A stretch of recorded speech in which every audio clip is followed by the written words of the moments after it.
I know what Scripture tells me about sharing my faith. I know that God doesn't place a lot of responsibility on me making this thing happen because it's only God that saves people to start with. That ought to take so much pressure off of me. Because God says in His Word, in John, no one comes to the Father unless the Spirit draws them. It also tells me in 1 Corinthians, I might be the one that plants the seed, and I may get to be the one that waters the seed, but it's only God who makes it grow. So really, it's just my privilege to be there and watch it happen. But I tell you what, I tell my teenagers this a lot. You can say what you think, but you will live what you believe. And what happens is, I'm amazingly bold when it doesn't matter. And I know all the answers right up here, but when it's time and it's me and my friend, you know what starts popping in my head? Things that aren't in Scripture. Fear that's not from God. Questions like, what if I mess this up? I mean, what if He has questions that I don't know the answers to? And a lot of times, especially when my friend's going through a storm in their life, God, what in the world am I supposed to say to make this all better? When I was first starting in student ministry, my co-youth pastor is actually here tonight. His name is Reagan Ferris. He was actually a kid in my youth group because I am old. And I was going to college in Graceville, about 45 minutes away from the church, and I remember getting a call at the church saying, you got to come home. And I remember Reagan telling me that his friend Stephen's dad was killed on the job that day. Freak accident at work. Was electrocuted. And that just shook our town.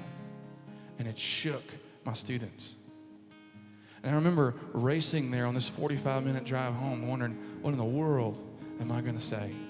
As though all the weight was on me, right? And I finally got to the guys, and I remember sitting with the guys and asked them, how many of you guys have you talked to Stephen yet? How's he doing? And I remember one of them saying, we hadn't talked to him yet. I remember one of the guys looking at me and saying, Mark, what are we supposed to say? I mean, I don't even know why this had to happen. Now, I'm supposed to go and be super Christian guy and give all the right verses and make everything better. He goes, I don't know how to do that. I remember sitting and praying with some of these fellas. I remember God just kind of meeting with us. And after praying, I remember saying to him, guys, I've been feeling the same way. But I don't think it's our job today to have all the answers. I think what we're supposed to do is just go love on Stephen. Tell him we love him. Tell him we're sorry. Just love him like Jesus would. I'll never forget the last night. Melanie and I were pulling into the funeral home, and it was that usual scene, just people all milling around.